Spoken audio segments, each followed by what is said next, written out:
You stand on the shore of the ocean watching the tide come in. You sense the call of the sea beckoning to take you further. You step forward little by little, not knowing what to expect, but expecting more. You keep going as the ocean calls you to enter in to deeper waters.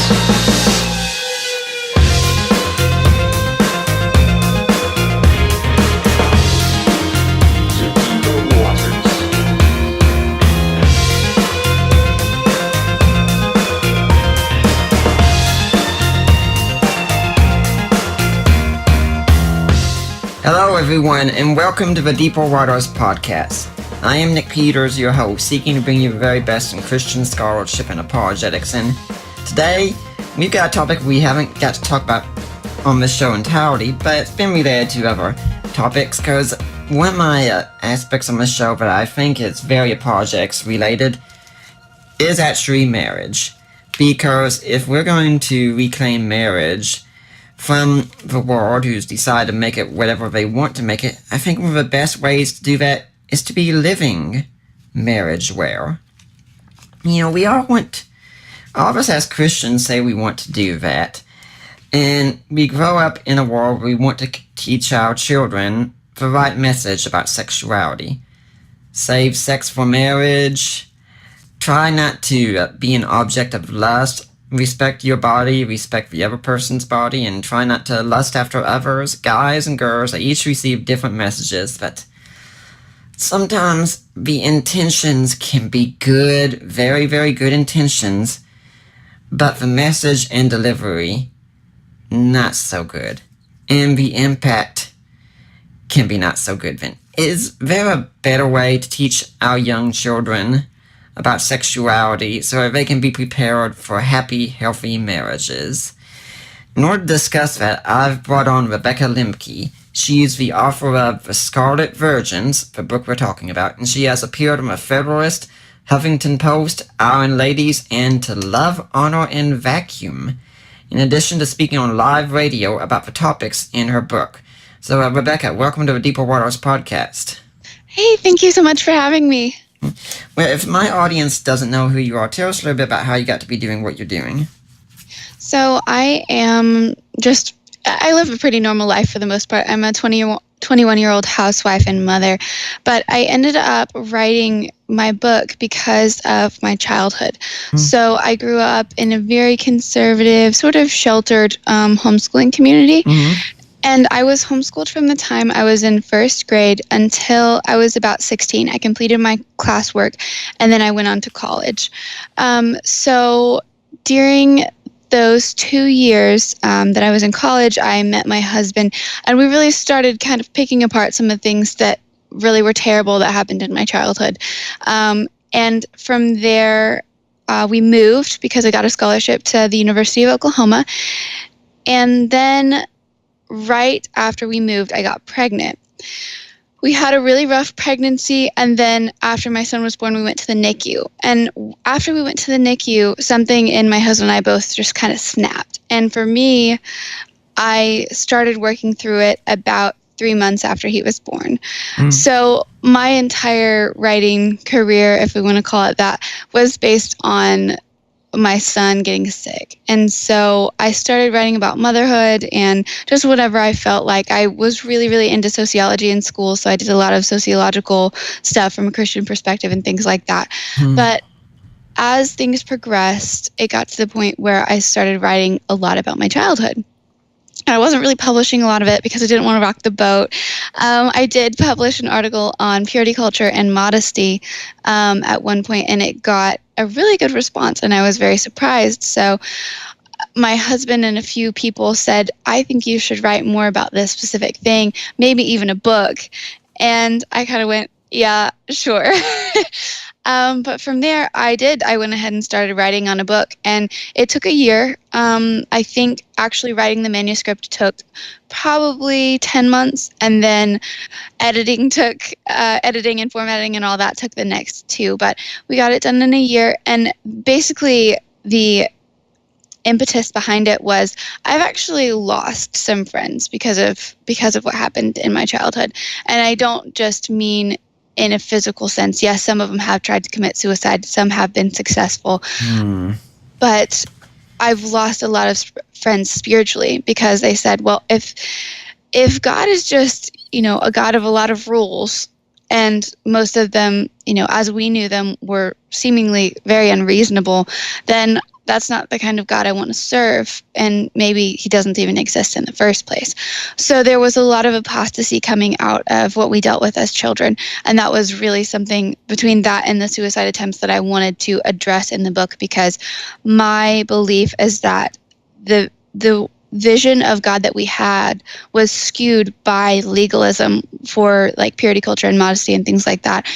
And because of that, we lost a good relationship with God and a good relationship with each other because we felt so much shame just for normal everyday things that weren't actually sins, that we didn't want to talk to each other because we didn't want to, give away our sins to each other, even though, some of it was just completely normal stuff. So my belief is that, purity culture and the legalism within it really harms relationships with each other, but also with God. And that's something that I felt very, very strongly about addressing.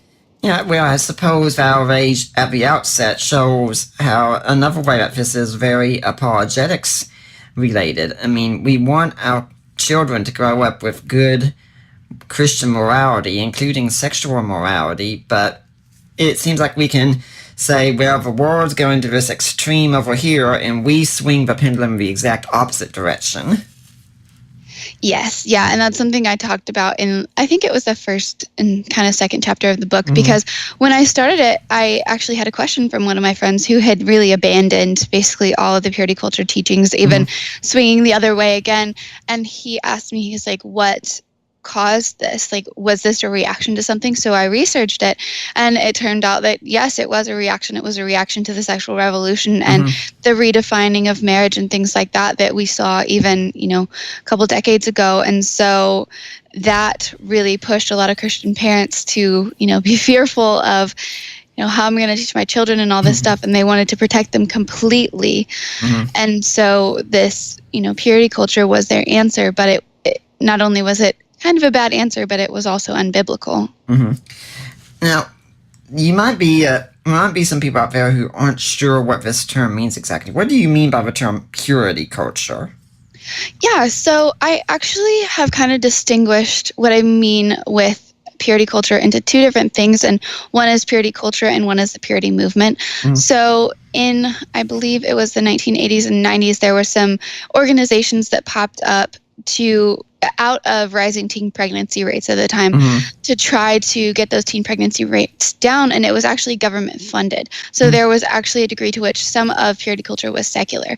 But I actually, in that specific instance, would call that purity movement rather than purity culture.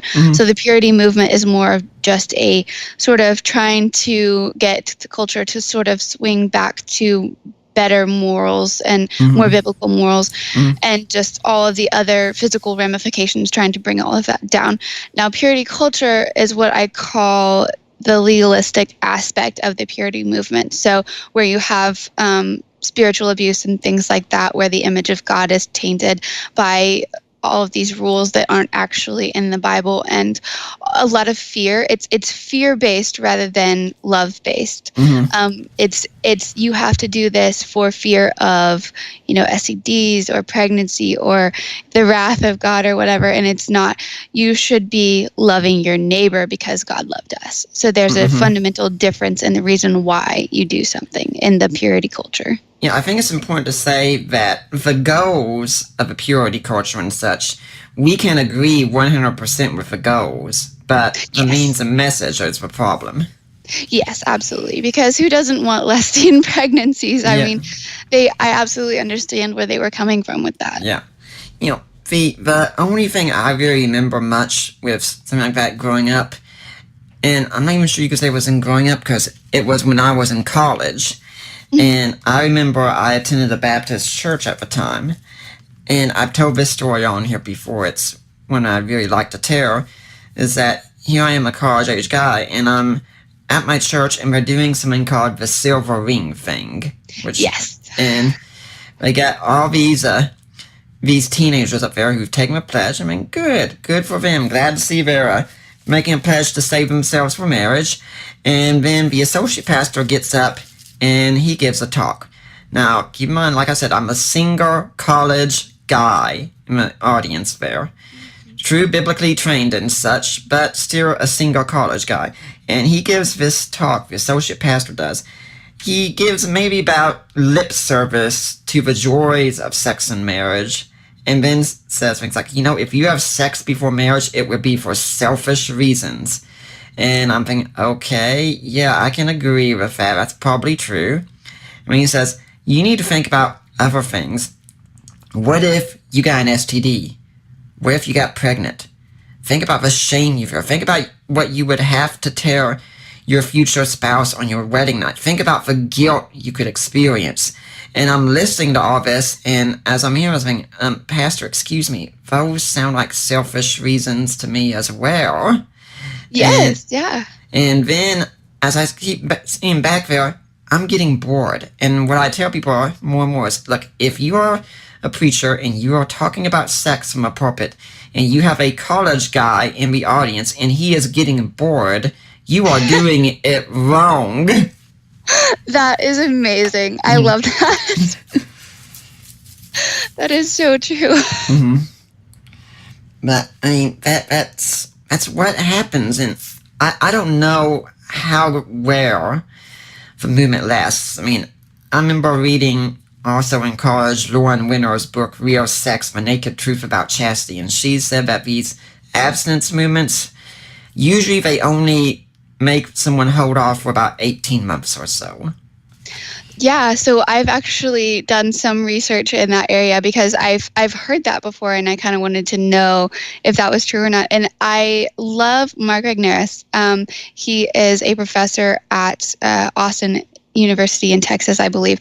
And I haven't gotten his new book yet. I'm super excited about getting it though, because he says it's like his life's work, and I've loved all of his other stuff. But I have his books, Premarital Sex in America and Forbidden Fruit. And Forbidden Fruit has been so helpful for me. I know a lot of people aren't into heavy statistics, especially people my age that are, in college and really tired of statistics. But I found them so helpful because it explained basically what I was seeing around me. All of my friends who were depressed, who were having like the serial monogamy where they were sleeping with people and not cheating on their quote unquote partner while they were in the relationship, but they were still going from person to person to person.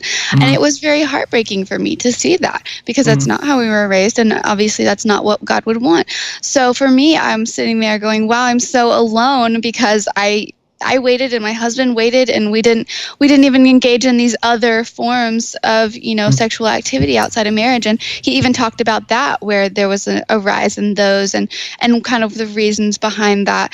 And it was just so helpful for me to see why and to see some of the correlations and things like different denominational things. And I think something that really stuck with me was there was at least two denominations that were very, very similar that had like the latest age for first sexual intercourse. And I thought it was so interesting that they were able to pinpoint all of that. But it was also helpful for me because I did get to see that there were other people that had waited. Yes, we were a minority, but there were others like me out there, because it was very isolating for me to grow up and continue to really in an area in which, all of us were taught that, sex is supposed to be in marriage. But because of all the things that happened, everybody else has taken a different path than I have. So it was good for me to see that, I'm not alone, even though I am in my own friends group.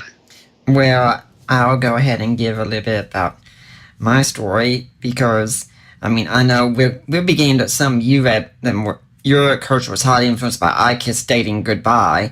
I was around college or such, I think, when that came out. And it probably wouldn't have made much difference if I'd read it, because I already pretty much wasn't dating. Not out of lack of desire, but because I was the shy, quiet guy and such. When I was going for my master's, we got invited to the president's house for a dinner once for all of us starting the program. And most people were bringing their spouses and such. I said, hey, can I bring my parents? Because I still live with them. And he said, sure. I remember coming in, and he said, Nick, how did you get through here without getting married? And I'm thinking, Thanks for reminding me, okay? Yeah. Oh. But for me, then, I did go off to seminary later, and I was living with my roommate there. And at the seminary, many people know a story, I gotten to know Gary Habermas when he came and visited one time. And this was when I was 28. And he said, "Hey, Nick, do you know who Mike Lacona is?" I said, "Yeah, I know who he is. He debated Barterman here. He wrote that book with you on resurrection. I know who he is." And he says, "Well, do you know he has a daughter?" Oh, No. No, I didn't know that. Well, we were talking about her in the back, and she's going for a hard time, and talking about how she has Asperger's, and someone says, "Well, Nick Peters has Asperger's." And he said, "Look, would you like to get her email from me? She could use a friend right now, someone to talk to." And when I started talking to her, it was around August of 2009. I wasn't interested in another online relationship. I'd had problems with him before, and she had been wanting to get back with an old ex of hers, so there was no interest there. So we all knew exactly that going in, nope, this is just a good friendship. And besides, she had just turned 19. I was going to turn 29 next month. This is just a good friendship. July of 2010, we were married. That is amazing. And we did save everything, although I say that when it came to the kisses and such, she's my first there. And so we share everything, special care, and we did indeed wait for marriage. And I tell people, yeah, it's definitely worth it. And when I see some of my guy friends getting married, I always try and talk to them beforehand, give them advice and things like that. Yeah. And then just think, you have no idea what you're getting into, but it's going to be awesome. And usually I'll ask them a question before and say, "Okay, you give me time to ask, do you really love this girl right now?" I say, yeah. I say, "Okay, two things I want to tell you. First off, I believe you. Second, you don't even have a clue yet." Yes. Yep. Yeah. But that's kind of my story on how I met someone special. And yes, we've been married for 7 years as of July 24th this year. And we did wait, and it is worth it. Oh, yeah. Mm-hmm. That is so amazing. I love that story. Oh, my goodness. Mm-hmm. That's kind of how my husband and I were, too. It was very accidental. Mm-hmm. I was very young when I met him, and he was coming out of a bad relationship that he'd waited I think 9 years for. We were both taught that, you're first, the person that you like is supposed to be the person that you marry. Mm-hmm. And so he was devastated at the time, and I was too. I had waited for somebody for about 7 years, even though I was very young, just because I had always grown up that way. And so I was very serious, very young. And we became really close friends and best friends within a couple months. And then when I turned 16, we started dating, and then 2 years later we were married. And it was the best experience, I think, of actually being friends first, because I really don't think I could have handled it any other way, just because of how I was with purity culture. Mm-hmm. Well, I think one way we could talk about this also is how you got in touch with me, actually. Because one of the blogs I do follow is Sheila Ray Gregora's blog, To Love, Honor, and Vacuum. And she had her daughter Katie put up something about the purity culture movement. And you comment on my blog, and that's how I found out about your work. You sent me a free copy of your book. So, what message was Katie talking about that the purity culture gets wrong? She, especially like me, is very, very irritated with the analogies.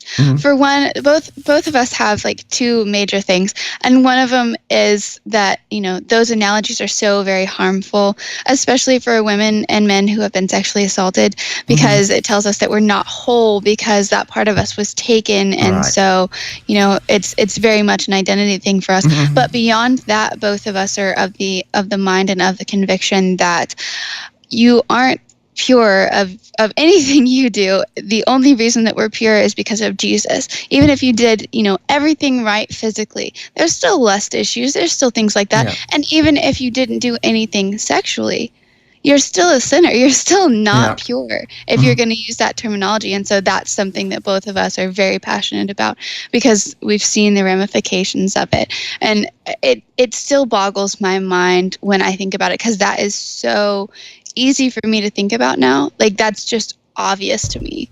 Yeah. And I wish that I understood more how it wasn't obvious to other people. Yeah. I mean, I think part of this problem also is something that I considered when you wrote on her blog something about, I don't think we should be telling our children to stay pure until marriage. I mean, why? Who would not want that message?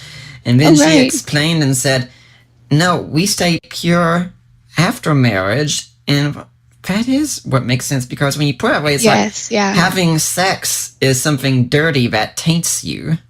Yes, yeah. Well, and fundamentally changes who you are because you are either virgin or not virgin in purity culture. And virgin is good, but then they don't tell you that not virgin in marriage is also good. It's just virgin is good, and that's all you get. Yeah. It reminds me about the old joke that I've read before, a preacher saying, when I was growing up, I was taught two things about sex. Number one, it's dirty. Number two, I should save it for someone I love. Yeah. Yes. That is basically the extent to which we were taught. And you are right, because about people who have been the victims of rape and abuse and things of that sort. But even outside of that, people who make mistakes in a moment of passion. I mean, I went through dating and engagement and waited. And if you told me, I bet you were never tempted the whole time, and say, yeah, guess again. I was definitely tempted. But there are people who do make mistakes, and they walk away with this often thinking they're damaged goods, as it were. Yeah, and that's something that I've talked about too, because I do have those friends that, and it also brings me back to David's story in the Bible, where he made a lot of mistakes, both sexually and then murdering the woman's husband, and it's just, for me, I don't understand why we use the language of the permanent damage is there when God can redeem anything. And not only can he redeem anything, but he's already shown through David that he can redeem sexual sin and murder. Like, I feel like we limit God with the damaged goods type of rhetoric. You know what I mean? Yeah. Of course, I mean, we have to say that even if someone's forgiven, it doesn't necessarily mean all the ramifications of your actions go away. If you mess around before you get married, you get an STD. Finding forgiveness from God is great, but you're likely to still have a disease, for instance. Yes, yeah. And that's something that I've been really shocked about with my peers, especially when I was in college. They had no idea how vulnerable they were to that sort of thing. I remember sitting in class and actually scientific principles of health and disease, as it were, and this girl had just found out that she had an STD, and we were going through the chapter on STDs, and she just started bawling because she didn't realize what ramifications there are for that. She had one of them that can harm a baby. And I had to sit there and be, moral support, because everybody else was either, telling her, well, it's your fault, or, oh my goodness, this shouldn't have happened. He should have told you that he had one and all that. And I'm just like, yeah, this is a really horrible situation, but I'm really sorry this happened to you. And, actually trying to be kind of in the middle and, yeah, you do have to face these ramifications, but, you're forgiven and loved and all of that. So it was very eye-opening for me, that experience was, and just, the ramifications and how much people don't know about them and how bulletproof they really believe that they are. Well, let's talk some about Josh Harris, since his book had such an impact. I mean, his book was practically a Bible for many of your parents growing up, wasn't it? Yes. And I think I've talked about that as it was basically their second Bible. I actually have a great relationship with Josh now, which is not something that I ever thought would happen, but, Jesus works in mysterious ways. So anyways, but yeah, I actually reached out to him on Twitter while I was reading his book, preparing to write my own book, because I got to this point where the communities that I had been a part of when I kind of aged out, when I turned 18 and when I got married, I was really looking for somebody to help me with what I was dealing with purity culture. So I tried to find communities that would do that. And I found Recovering Grace. I love Recovering Grace so much, but I was not a Bill Gothard kid. I did not, yes, I grew up under some of that rhetoric, but it was not the biggest part of my life. And so they were very helpful, but there were still things that were missing. And then I went to a different organization, which I'm not going to name, and they were supposedly, friendly towards Christians and things like that. I quickly found out that that was absolutely not the case at all. I was bullied. I was called names because I was still a virgin. I had a lot of other issues because I was still, and I do still lean more conservative than liberal, though I don't even use those terms anymore because it's just a lot more complicated to me than those terms.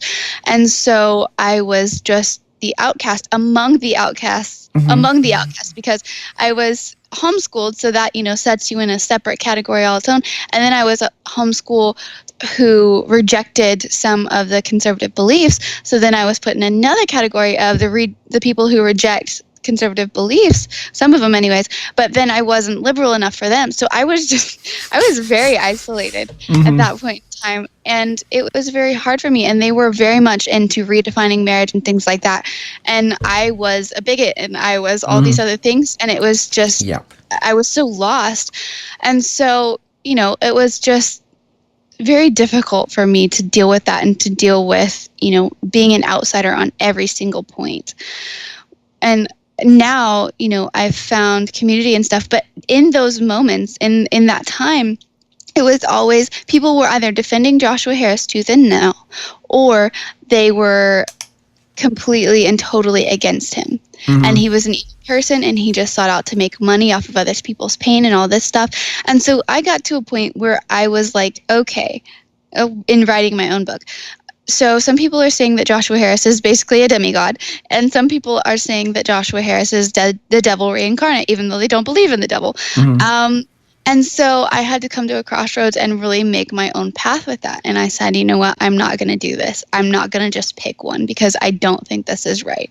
I think he's also made in the image of God, and I'm going to go make my own way with this. So I reached out to him on Twitter, and I was like, hey, do you still listen to people's stories about what happened with your book? And he said, absolutely. And we started talking. We DM'd a little bit. I sent him a copy of my book when it was done. He actually read it and liked it, and he shared it, which was very, very sweet. And then when he came out with I Survived, I Kissed It Goodbye, which is him and Jessica's documentary, I was full on board with it. I was like, I'm going to help you guys with this however I can. Obviously, I'm a small fish in the sea with my blog and everything, but I was still like, you know what, I'm going to help you. And so I sent it to Sheila Gregory, which she ended up really helping them promote, which I heard was a huge, huge help. And I'm so thankful that I was able to be a part of that. But at this point with Joshua, I've gotten to the point that I describe it this way. I say, I think that you can critique somebody's work while still loving the person. And that's my relationship with him, is I don't agree with his work, and I've told him as much, and I've come to it in a very loving way. At least I've tried. And so I kind of tried to break away from what everybody else was doing. And I have received flack for that. I have had people tell me, oh, you're defending him. No, I'm not defending him. He does have to own up for what happened, even if he didn't intend for it to, and just be culpable for what he is culpable for. But I don't think he's culpable for any more than that. I'm not going to destroy his life over something he wrote when he was 21, So that's kind of where I'm at with that stuff. I think it can be a good lesson some of us that when you're 21, you probably shouldn't be writing expecting to be seen as an authority yet, because there's still a whole lot to learn. Yes, and that's why I left my book as it was, where I didn't, have all the answers at the end, because I was like, look, I am not going to repeat his mistake. We've learned from that. We're not doing that again. And I am 21, and I do plan on revisiting that and adding to and revising the book as I grow older and as I have more thoughts on it. But I've had people say, why didn't you provide a bullet point list of here's how you get over this stuff? And I said, well, everybody does it differently. And the main thing for me is that people are pointed to Jesus, and that's what I did. Right. I wanted to be very minimalistic with it because that I know for a fact is right. And anything besides that is just second tier. So Okay. So, and I think also I've heard that Josh himself has pretty much repudiated a lot that was written in that book, hasn't he? he's definitely working through it. I don't know that he's publicly said anything yet, but I know he's gotten to the point. He told me what he liked about my book, and a lot of it was, yeah, you're right about what I wrote in my book, and it was me refuting that. So I know for a fact that he's definitely on that path. Mm-hmm. Now, what exactly did he write in this book that's so wrong? I mean, what is so bad about dating to him, at least at that point in time? Well, he had a lot of incorrect assumptions, basically, and incorrect correlations. So his major problem, just with the book in general, was that he conflated dating with sexual immorality. When you can have sexual immorality with basically any form of courtship of any culture, any type of man and woman trying to get together to get married. So that was one of the major things. But in addition to that, he had a lot of language and verbiage that was very much contrary to the Bible in some ways, where there was a little bit of prosperity gospel, like if you do these things, if you avoid dating, if you think about it this way, then you will have a great marriage and great sex life and all that stuff. And beyond that, he also had some stuff like I think it's the first chapter of the book where he has this story that is a dream that one of his friends had, and it was basically that there was this guy and girl at the altar, and the preacher's doing his thing, and the guy has all of his girlfriends start coming up at the altar with him, and she cries, the bride cries, and he says, I'm sorry, because she's like, who are these people?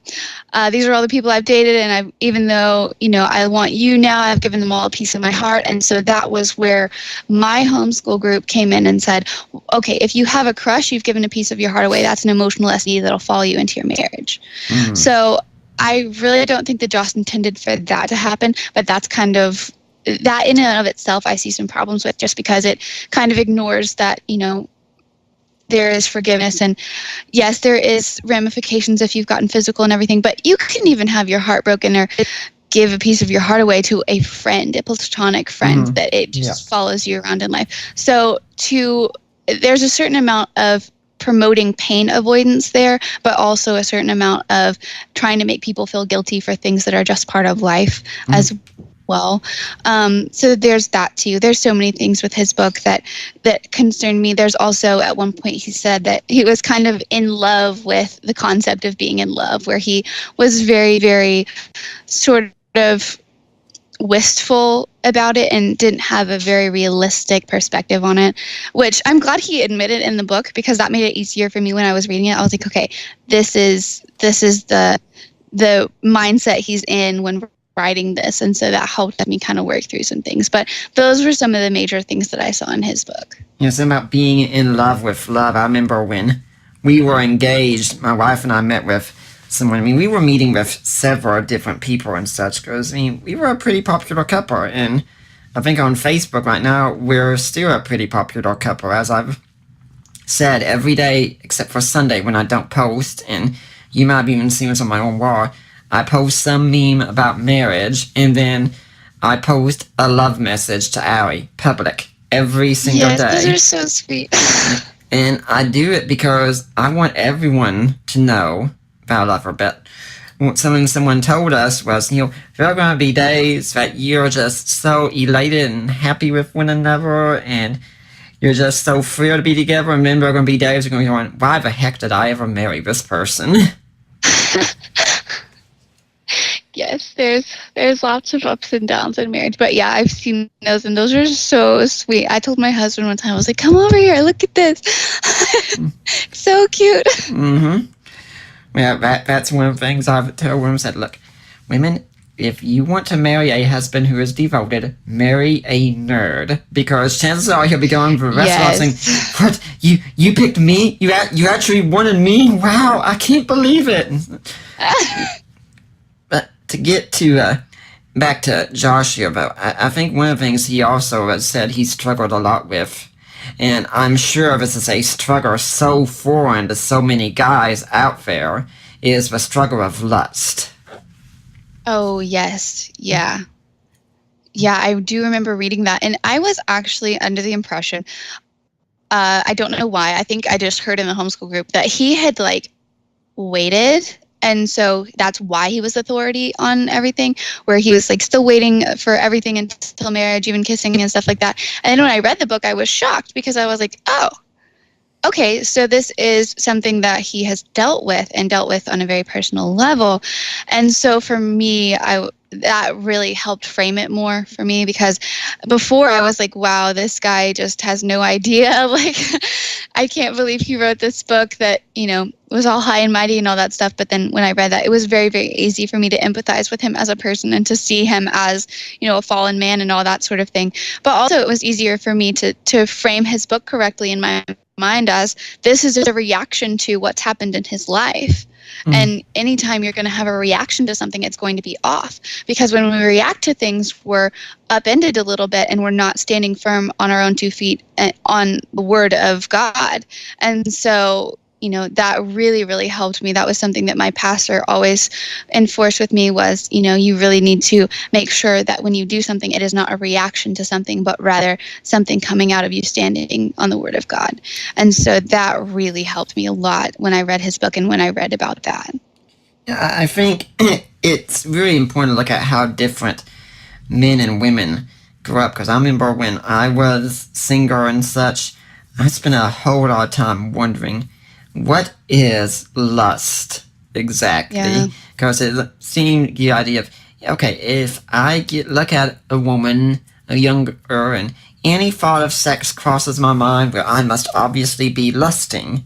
Well, maybe not necessarily. I mean, for instance, once I'm engaged, I should definitely be thinking about what that's going to be like and such. But it's a fine line, and I'm sure you women had something different, but for we men, it's lust, and I think it's a shock to women. This is something that men struggle with every day. I mean, Robert Gagnon gave a talk once about sex and marriage, and the question came up about adultery, and some lady said, well, what about spiritual adultery? He says, what do you mean by that? What about if your man is lusting? And he pretty much said, lady, if you're concerned about your man lusting, where he was probably guilty of spiritual adultery on your wedding day. Yeah. Yeah, I've heard, I always find it fascinating when men talk about lust, because I am one of those people now who is so curious that like all of the social, stigma and everything just kind of falls away. And I'm like, tell me about it, because I want to understand. And I've talked to so many of my female friends too, and I've seen such a difference in the way men and women lust. But I've been so surprised that so many women have the same experience as me, where we do have some kind and form of that, but it's almost dramatically different in a way than men, because it's less visual and it's more emotional in some cases, at least. And so that's been really telling for me and really helpful, because I've been able to understand kind of how that works more, and I've been able to help my male friends more, and they have been amazing with me to be sitting through me asking them 20 questions, and my husband obviously gets them all the time as well. But I think one of the things that I really wish would have happened in my childhood is that we could have actually sat down and talked about it, like maybe with a pastor present or something, where the youth could have sat together and asked each other questions and gotten honest answers about what each other was dealing with. I think that would have fostered so much respect between the sexes, and so much understanding and more compassion, and more of an understanding of, if you're going to dress modestly, or if that's something that's important to you or something you're convicted about, then here's kind of how that works, instead of it just being an abstract thing for us. I think that would have been amazing.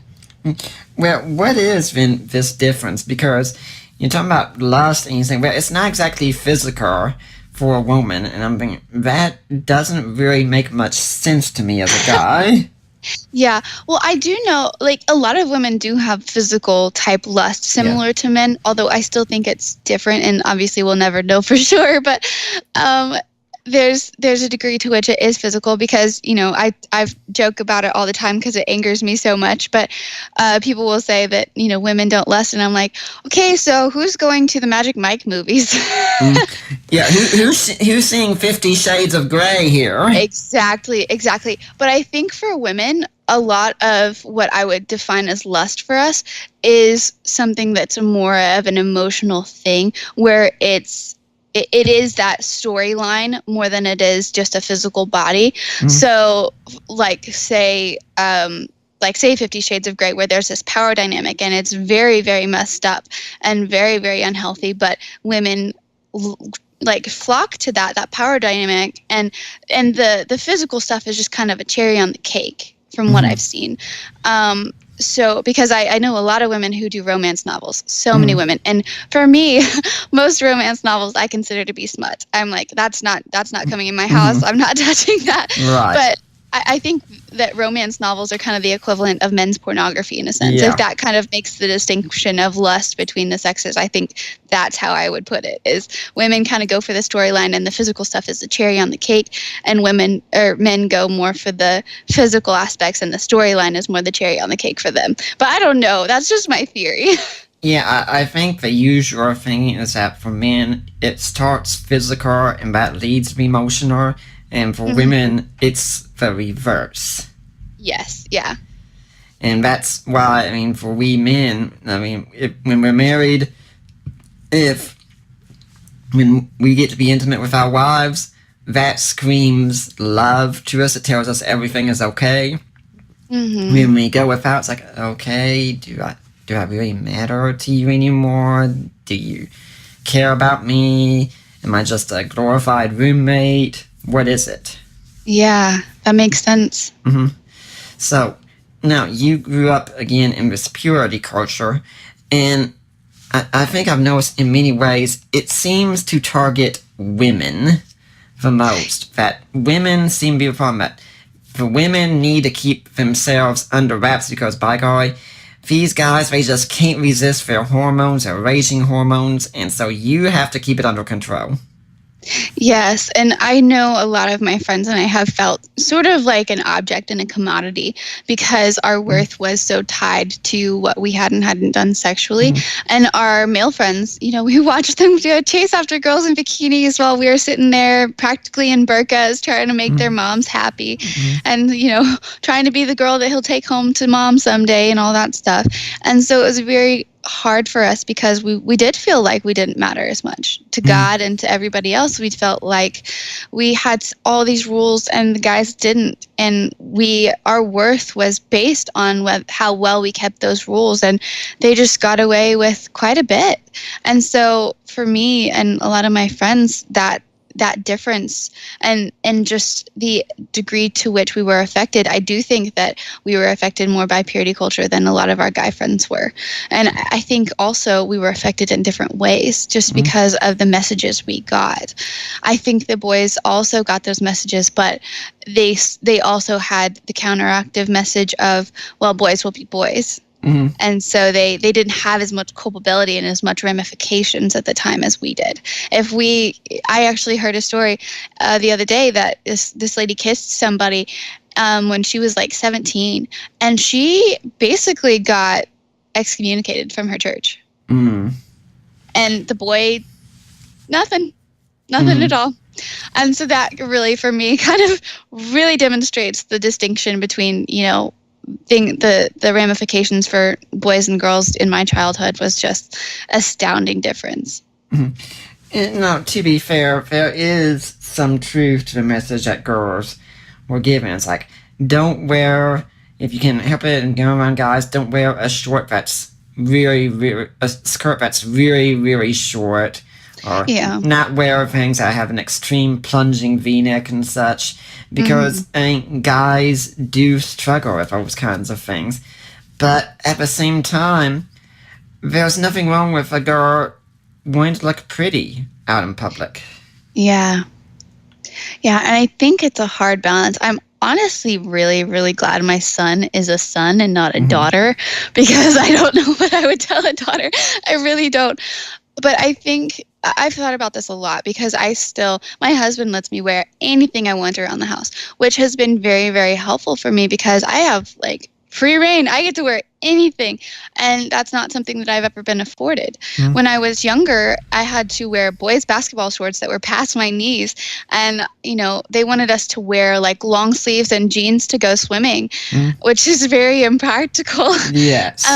And also, I wasn't even allowed to wear sandals at one point because one of the dads had a foot fetish. So it was just all of these different things that, it didn't even matter to me. Like I wasn't even in puberty yet. And I just wanted to wear shorts that were a little bit above my knee.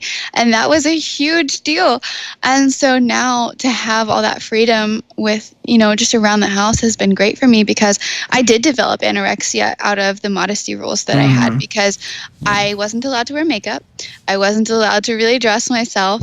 And the only thing that I did really have control over was my weight. And so for me, the messed up mentality that I had at that point in time was, well, those boys may be going after the girls in bikinis now, but someday they're going to settle down and someday maybe they'll choose me. And when that happens, even though I haven't been able to wear anything that attracts them or makes me feel pretty or anything, maybe then they'll love me because I'll be so thin that they'll be like, wow, this is great. And so I was dying. I was in the stages where, your body cannibalizes your heart and lungs by the time I got help. And I wasn't the only one either. Some of my friends also developed eating disorders out of this. And it's just so sad to me and so difficult now because I still struggle with, okay, well, how do we explain it to kids? How do we explain, because it's true. So much of it is true. Men do struggle and women can do things to help. But at the same time, I think the thing that I come back to is it needs to be a genuine conviction because then you understand why you're doing it and you're doing it because you love the person and not because it's a arbitrary rule that's there. So I hope to at least impress on my son that much, even though it's probably not going to affect him as much as it would a girl. Yeah, Shanti Fairhorn wrote something in her book for young women only. My wife I was kind of leafing through it one day recently about a story about girls finding it odd that the way they dress. Why can't guys just control themselves entirely and such? So this teacher had an assignment where she had a bag of chocolates put on her desk and told the girls in class, they said, okay, now girls, now you're supposed to look down and keep writing sentences. And if you look up and start looking at the chocolates and such, you're going to get in trouble. A lot of girls got in trouble. And the teacher said, you know what? That is exactly what happens when you dress provocatively with the guys, because they will notice it. And even as a married guy, I still notice it. And like me, guys, I try and master the eye roll, the look away, everything. And one of the stories I tell about how hard it is in our culture is walking alone at the mall one day after being married, and here comes a girl who's heading in my direction. She's not heading towards me, but she's heading my direction. So I'm like, okay, do what I always do, look away. So she's coming to my left, I look to the right, which is where Victoria's Secret happens to be. Oh, no. So like, yeah. And what I tell women, I say, look, if you want to understand what's going on in your husband's mind, this is the closest analogy I can think of. Picture being on a diet and going through the chocolate or the ice cream section at the grocery store and being told, no, you can't have all this. That is exactly what your husband goes through every day in the world. I actually really like that. Mm-hmm. That's a pretty good analogy. I have that book, that for women only book, and I for some reason had forgotten about that chocolate thing. But that's really, really good. My husband, I ask him so many questions too. I know I said that, but I am so curious because I just want to understand and I want to help him and better empathize and all of that. And he said that, it's kind of the way a men's brain is wired, that a certain amount of skin will make you look. And so that was really helpful for me because I was raised around a lot of ladies who were very, very, very self-conscious, and I'm sure there was more going on than just, their man looked for 1 second and then looked away. But that helped me because, with my eating disorder issues, I could very, very easily lapse into that sort of behavior by feeling inadequate because of him looking. But he's very, very good about not looking anyways. But that just helped to be able to know that that's what's going on, and to know that, he knows what to do. He looks away and all that stuff. And that's just how it works. He's not a slave to it. He is able to look away and all that. So I think most women would be pleased to know that for we husbands, if we could, we would happily shut off that part of our brain in public because we really don't want to. But on the positive side, we bring home all that for you, and we want to give it to our wives entirely. Yes. Now, let's go back to your childhood, then. And the thing is, you were then being like hyper vigilant and such that you felt you were. I've been in your book. You've kind of felt like you were dirty just for being a woman many times. Yes. Yeah. And that came from the fact that I couldn't control so much. I couldn't control if a man had lusted after me or not. Even if I wore, everything that I was told to, it ended up, okay, you can't wear sandals now. Well, great. So I tempted somebody with my foot. That's awesome. Like there was nothing I could do to protect myself. And since I was told that men didn't have self-control through like verbal means, yes, but also through the way everyone acted, I was very scared for my safety. I felt like I was already defiled because, who knows what I've worn in front of somebody. Like I didn't even have that scandalous of a wardrobe because I had hand-me-downs from my best friend's brother. So it was just t-shirts and basketball shorts. But still, I felt like I had already, done something bad and made men go off the rails.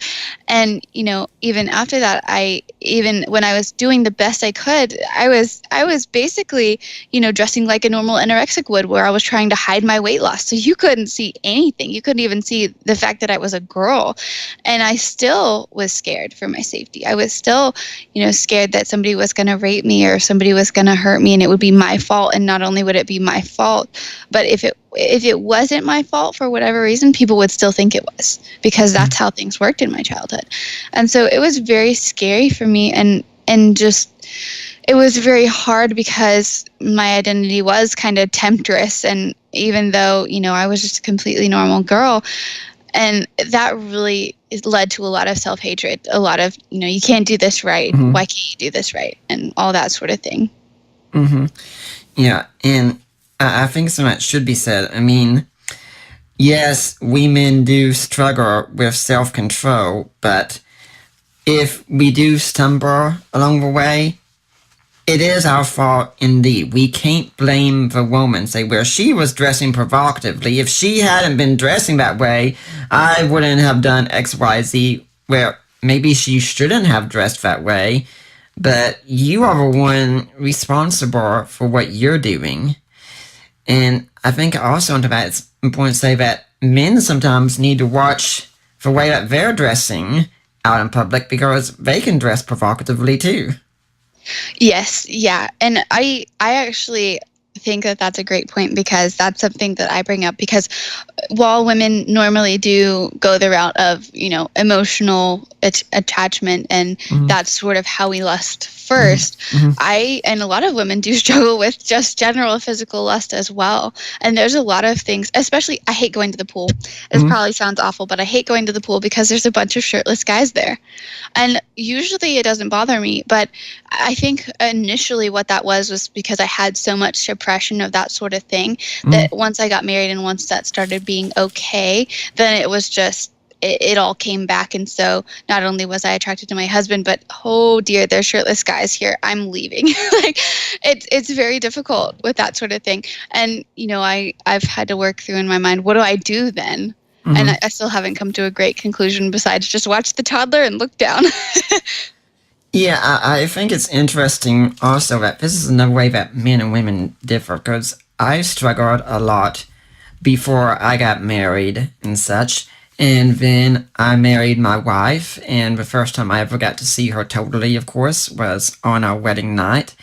And so, yeah, my eyes are only for her, but now it's like, okay, now I understand a little bit more about what's going on under there, and so that makes all the other women seem totally different right now. I'm Yes. having to watch totally. So, I mean, if anyone would say, once you get married, all the temptations and struggles go away, they're still right there.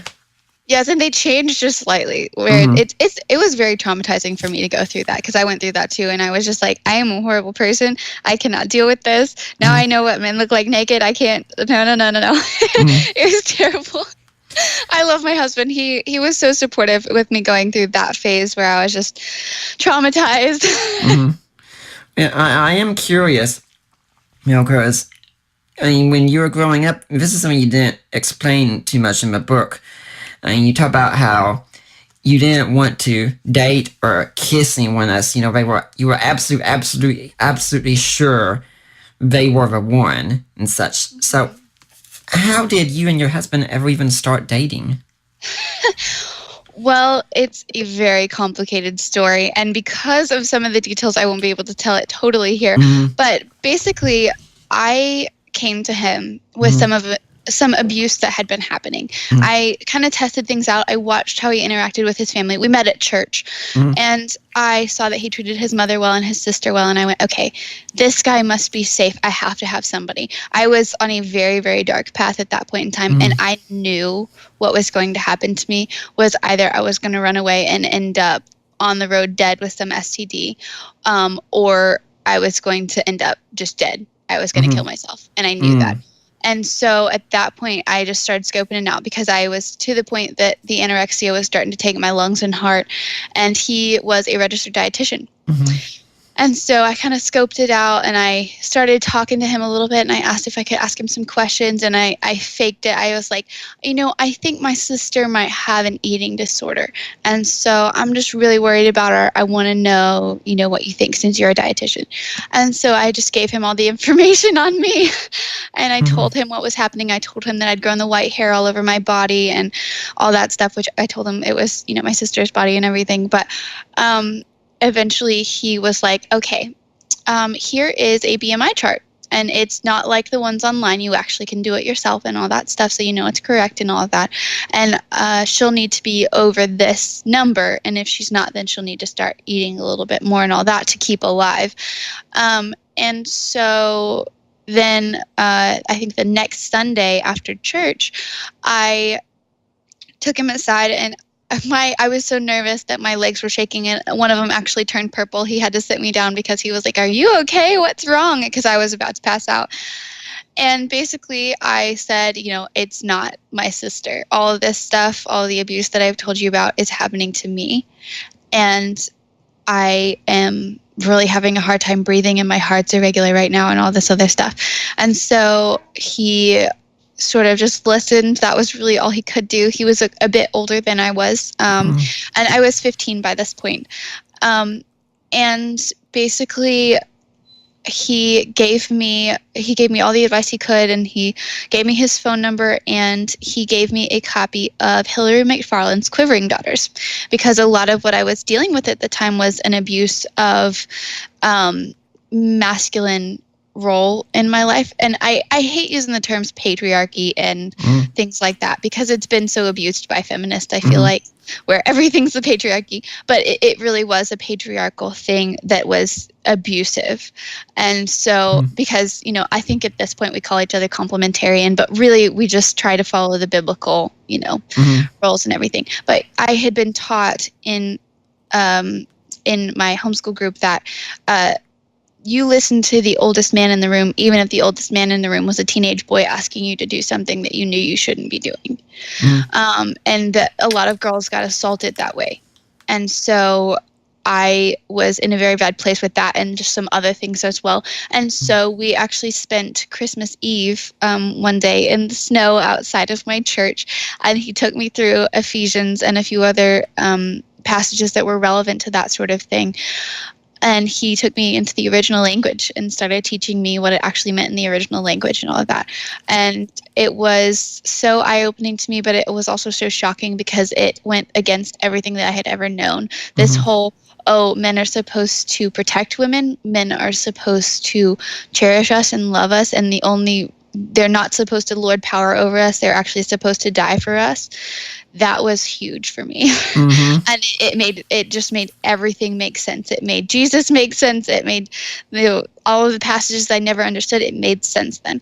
And so he just started slowly putting pieces back into place that were actually healthy. And things actually escalated when I was working at an ice cream shop. I was developing food allergies from the stress of childhood. I endured a lot of abuse, and it got to the point where, my body just knew I was never safe. And so it kind of went into overdrive and started having autoimmune problems. And the doctor, was just kind of at a loss. And so I started developing food allergies out of that. And one day after work, I ate some ice cream that, I wasn't allergic to anything in it. And 2 hours later, I was being rushed to the hospital and my limbs were purple and I could not breathe. And I had already gotten an emergency dose of epinephrine. So I could hear them talking even though my vision was kind of tunnely. And I said, I need you to call Thomas. I need to talk to him. And so my aunt was in the side seat and she dialed him on my phone, and my mom was driving like a maniac. I was just about to turn 16 at this point. And he answered the phone, and my aunt filled him in on what was going on. And he picked up, and I told him, I was like, I'm sorry I didn't tell you sooner. And I explained that we were on the way to hospital and that, I was in anaphylactic shock. And I said, I love you. And he paused for a minute because he was in shock that I was, headed to the hospital. And he said, I love you too. I'll be right there. And so he got to the hospital, and we got there. But by that point, the epinephrine had actually kicked in. It took forever, but it finally had. And so I was fine, and they discharged me, and he walked me outside with his arm under me because I was very, very tipsy. I was like, let's not do that again. But anyway, so we didn't talk about that for a bit because technically I was, still 15. I was just about to turn 16. But once I was closer to turning 16, we waited a couple months and I talked about it with him, and I was like, I'm sorry, I didn't mean to freak you out or anything, but I meant that. But I kind of wanted to talk about what I meant because I didn't mean what most people mean.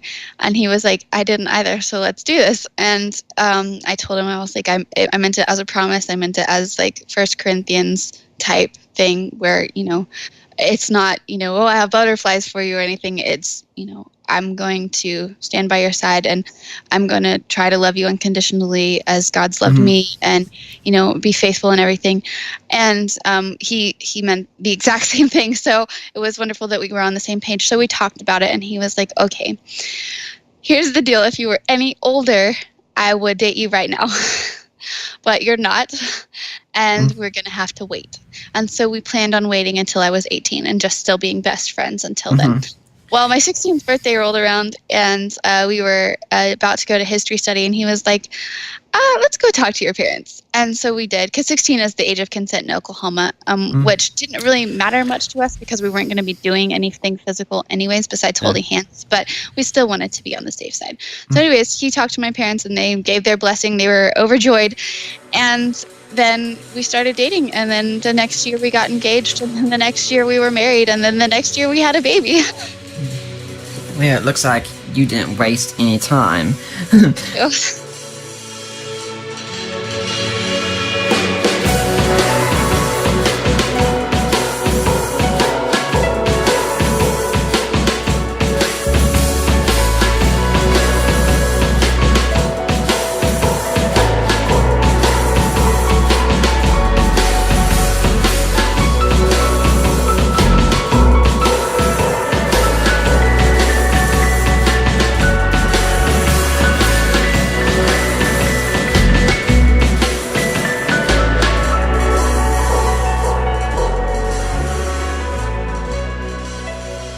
Before we continue, I'd like to remind everyone you're listening to the Deeper Waters podcast. I got Rebecca Lemke on here this week. We're talking about her book, The Scarlet Virgins. But if you're here next week, I'm going to be your guest, along with a few others. We've had one of my friends posted some about how there are some people out there that are doing things in apologetics that aren't really big names, but he thinks deserve a mention.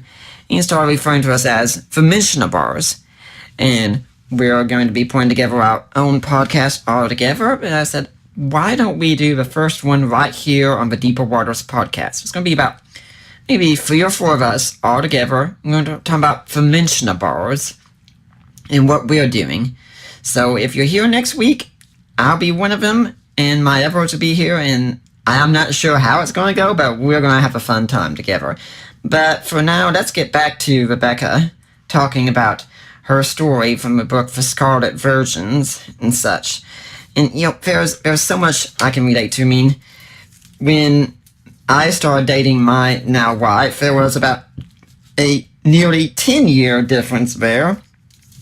And I think the only reason her parents really let her get near me is because they knew I had a good reputation. I mean, yes. Mike's mentor was Gary Habermas, and he comes to him, and I'm sure says, hey, this is a good guy. I'll talk to him. Well, if you say he's a good guy, then he's a good guy. And I could also point out that since Gary introduced us, he was the one who married us eventually as well. He was kind enough to do the ceremony and such. And that is awesome. Yeah. And, I just found your story really very interesting to hear, because, it's just how you managed to do this in a purity culture. And were there a lot of concerns when you were dating and engaged? Did you have a lot of fear and guilt with things? With Thomas, I did not. Okay. I felt guilty about the first crush that I had kept for 7 years. Mm-hmm. But with Thomas, things were just so, they just came so naturally that, we struggled. We definitely struggled, but he was very protective of me. For as much as the situation should have been very sketchy because of our age difference and because of how young I was, he literally, I've told him every day for a week, because of some other things that have come to light in the last few months, that, he really was a godsend. I do not believe that our relationship was just a fluke. I do not believe that it was just, I could have picked anybody and been fine. I believe that the only reason that I am alive today is because God sent him into my life. Mm-hmm. And it's really amazing to me how things played out. And we did struggle, especially after we got married, because I did have a lot of guilt just from, my identity changing from, virgin to non-virgin. But he has been so patient with me.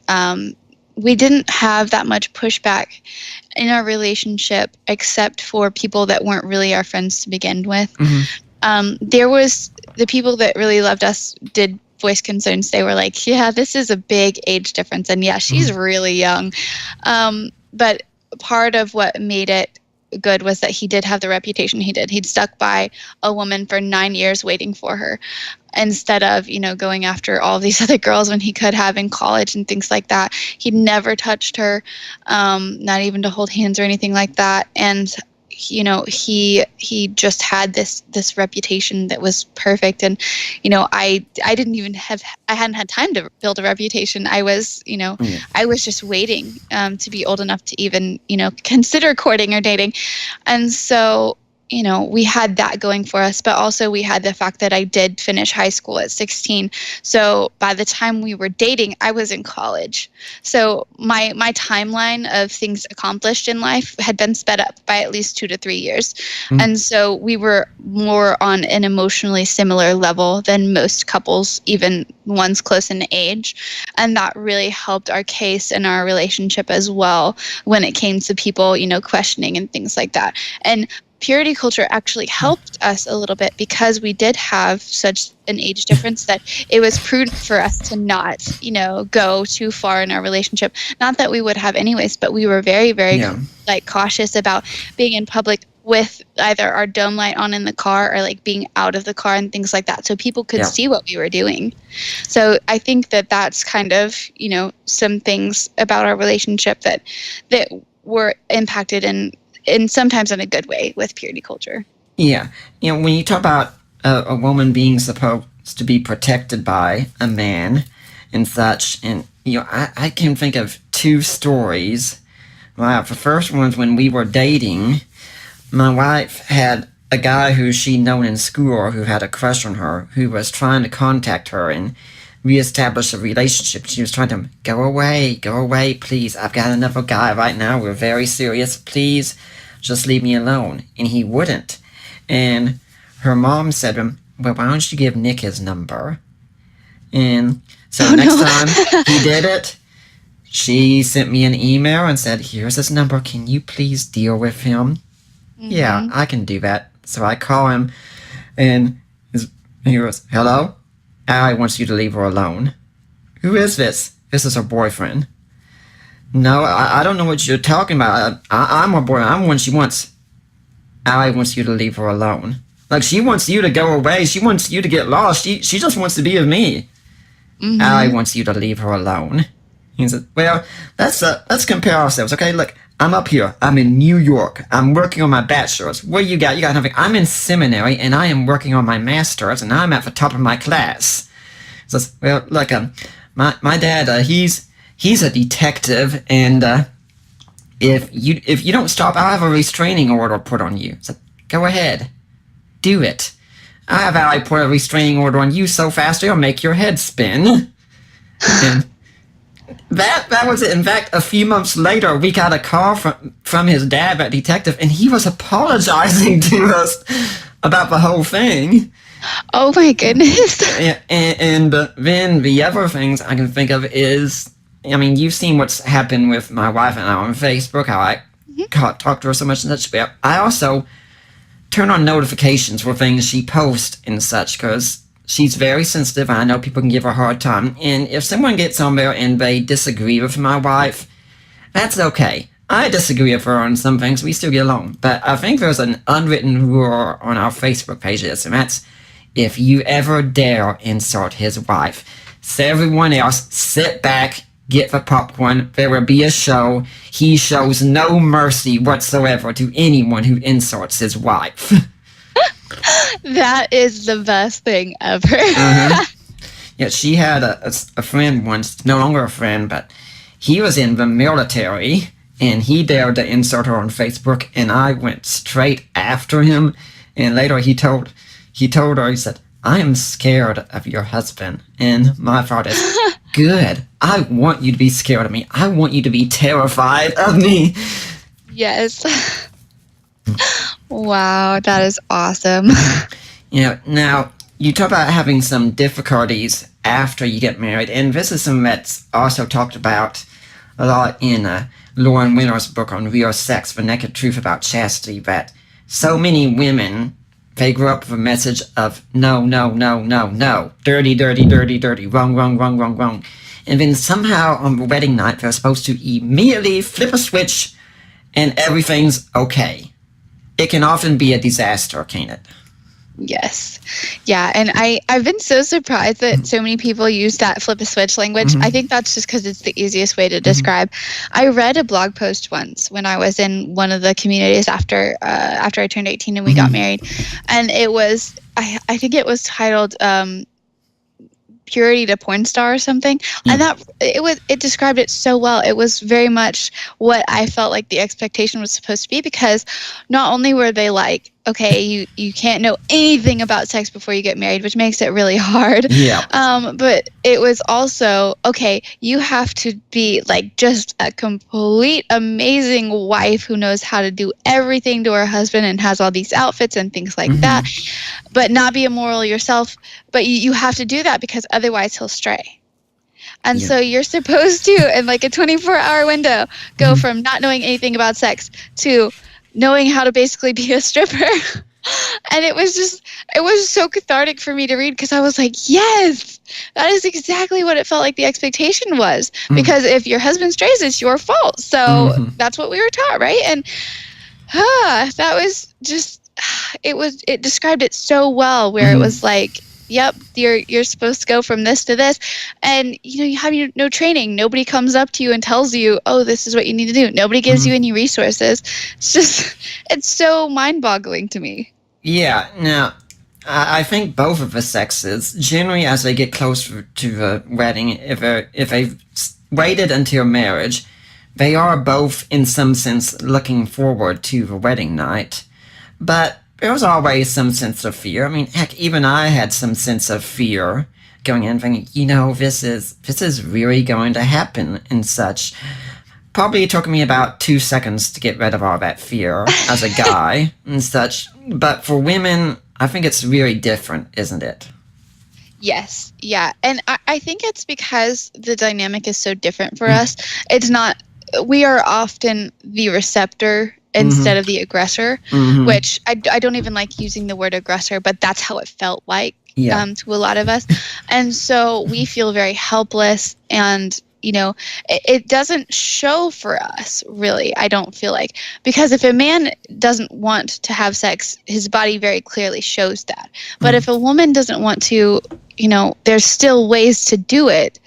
And there's, it may be super painful for her, but at the same time, he might not even know, because she might not want him to know, because she might feel ashamed about the fact that she can't even do something like that, where, her body's betraying her, or, her anxiety is betraying her and all that. So I think there's a lot that it's not as easy to get over, because there's not the same kind of feedback for us initially, and just in general it's almost a power dynamic that's been set up to be unhealthy for us. And so instead of it being a loving thing, it's almost a grab for power in some ways, especially if you've been raised like I was to believe that you just had to listen to the oldest guy in the room and that sort of thing. So I think that's a big difference between everything. Yeah, I think that's something that leads to struggles, especially in marriage, because for a man, he sees this really as an expression of love. And saying, how can you not see this as love? And she doesn't. And so then when she doesn't respond right, she's like, he's saying, do you not love me like I love you? Do you just not desire me and such? Yeah, and that's something I did not understand for a really, really long time. My husband explained that to me, and I felt so bad when he actually explained it to me, because I was like, I didn't know that was what things were like for you. I didn't realize, because for as much as I grew up just with the purity culture stuff, I also grew up with my family sort of being like, oh, guys are stupid, guys are dumb, guys don't think well, and they are kind of emotionless. Turn on any TV sitcom pretty much, and the father is usually the stupidest person on it. Yeah. And so I was under the impression that, guys were emotionless and, all they wanted was sex and stuff like that. So for me, it was, okay, you can't have emotions and want sex. Like they're opposites for me. And so because of how everything was set up in my mind, they were opposite. And so for him to say that, I was like, okay, so they are, one, not opposite, and two, completely attached. This is going to take a while. Yeah, and I'm sitting here hearing you say all that like it's a big shock, and I'm thinking, well, I thought that was kind of an obvious, which I think is one of the big problems between the sexes, because all the unspoken assumptions that we each have. Most definitely. That was one of the most mind-blowing, earth-shattering things ever for me. Especially early marriage.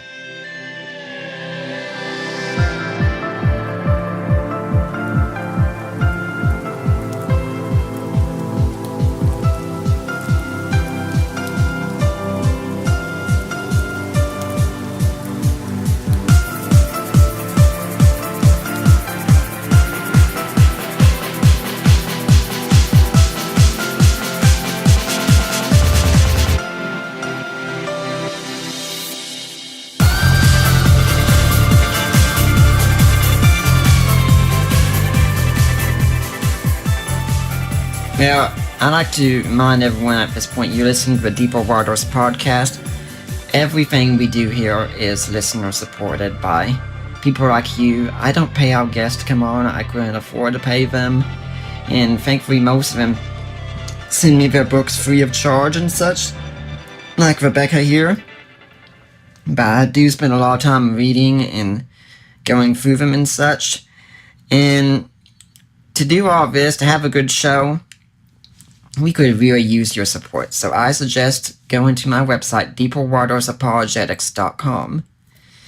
And you'll find the link on the side. Help support the work of Deeper Waters Christian Ministries. And in that, there's a sublink. You click on that, and it brings you to the Ministry of Risen Jesus. You've gone to the right place. You hit that, and that you make your donation. Then you contact me, or Ari, or Mike, or Debbie, my in-laws, and say, hey, I made a donation. I want to go to Nick Peters. I want to go to Deeper Waters. And we will give that donation, and it will be tax deductible. You can also buy some ebooks I've written, such as A Creed for the Ages, The Apostles' Creed in Today's Christian, or ones that I've co-written, such as Defining Inerrancy, or Groundlets, or God and Natural Disasters. There's a few out there. And then, guys, if we've been talking all this time about understanding the ladies and things like that and dating, well, here's something you need to understand about so many ladies. They really like jewelry. I mean, would you agree with that, Rebecca? Absolutely. Well, we have a jewelry store here. My friend Lena Klester runs that. And if you need some help with it, get in touch with me. But you go there and you make a purchase. And if you want to make sure, you can let me know about it. And you can buy something special for that lady in your life. And whatever you buy, 25% of it goes to Deeper Waters.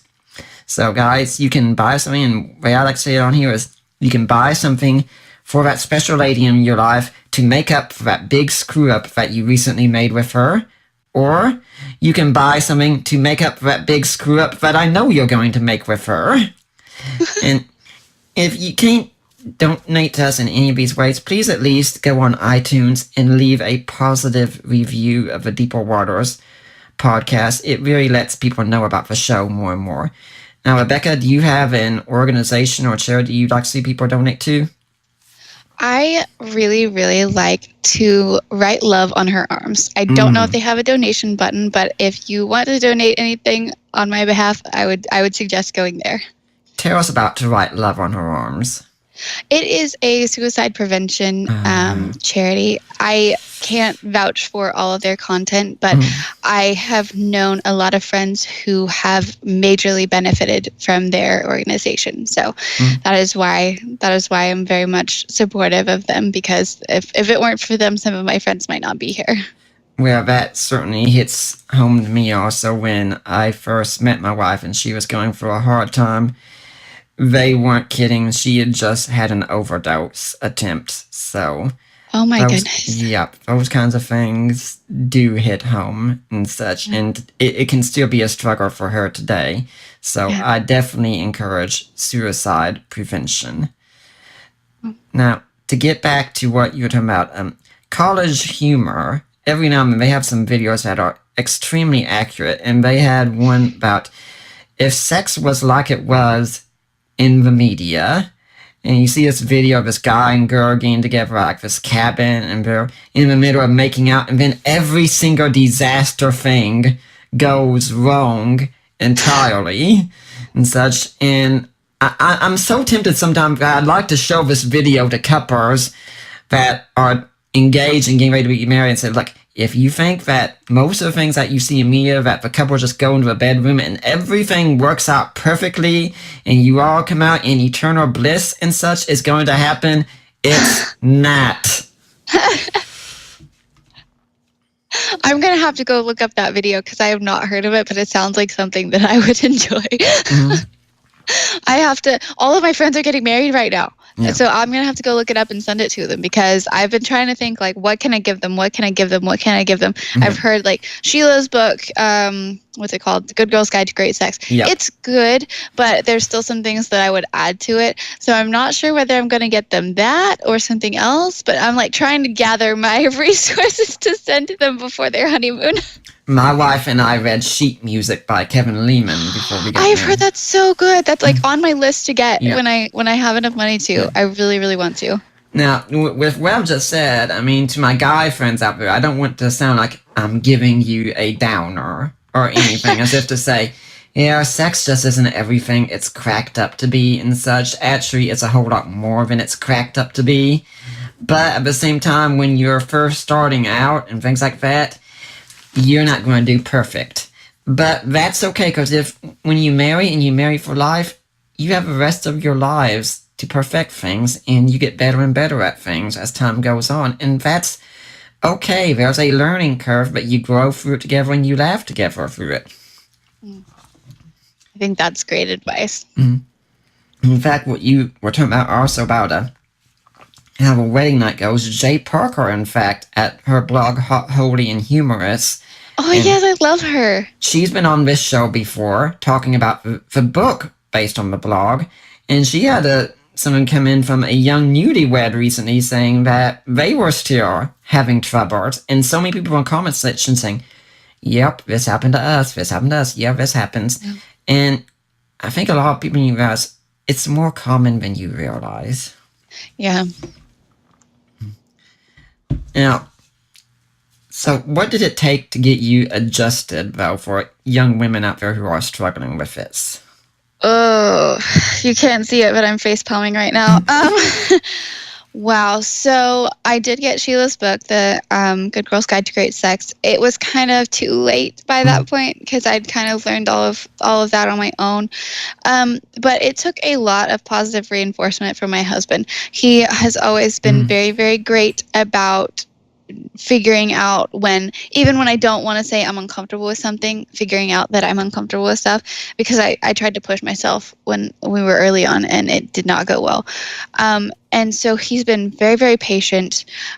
He literally, one of the things that's helped the most is he will repeat when we're not like doing anything at all, just, sex is good, sex is good, sex is good.